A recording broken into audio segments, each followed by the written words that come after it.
નમસ્કાર મિત્રો, આજે આપણે આવી પહોંચ્યા છીએ જામજોધપુર તાલુકાના ઈશ્વરિયા ગામે. આજે વરવાભાઈની મુલાકાતમાં. તો વરવાભાઈ, આપણે આમાં સુકારાની દવા પીવડાવી હતી, તો તેનું કેવું લાગે તમને? કેવું રિઝલ્ટ છે? બહુ જ રિઝલ્ટ. હજી ક્યાંય સુકારાના છોટા કેવું કંઈ દેખાય છે? અને તમારા માટે આ નવી જમીન છે, તમે હજી લીધી છે એવું છે ને? હા, તો તમને સુકારાનો ફાયદો સારો દેખાય છે અને જીરું સારું દેખાય છે કે નહીં? હા,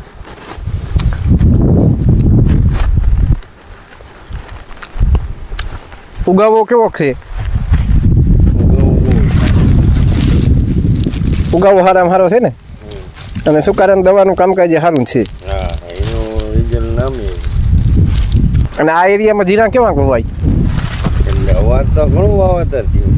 સરેરાશ આ એરિયામાં જીરા ઓછા વાવે છે એવું છે ને?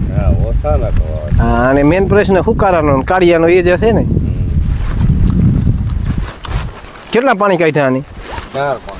4 પાણી કાઢ્યા. તો હજી કંઈ આને બહુ કંઈ વાંધા જેવું છે નહીં. દવા કેટલી મારી? 2 સટકોર માર્યા ને એક ફેરે પીવડાવી. હા, પીવડાવી 2 ફેરે. હા, બે પાણીમાં ટૂંકમાં એક ફેરાની હતી, 2 ફેરે પીવડાવી ઓછી કરીને આપણે. હા, તો એનો કેવો ફાયદો દેખાય? બહુ ફાયદો. હા, અને ઉગાવો 100% છે. આપણે પટપટ મારીને તો આમ લઈ દો છે વિડીયો. આમ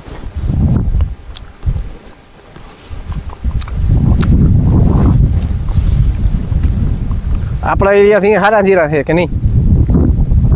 સારા છે આમાં.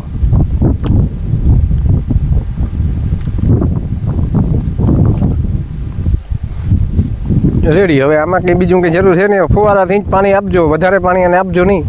ફુવારાથી આપવાનું. હા, 2 કે 3 વાર. એ ઝાકળથી ડબલ થાય ને, ઠાર ઝાકળથી એટલું જ આપવાનું, વધારે આપવું નહીં. એટલે આ જીરું સારામાં સારું થાય. તમે ધાર્યું નહીં હોય ને એવું થાય મારા ગણતરી મુજબ.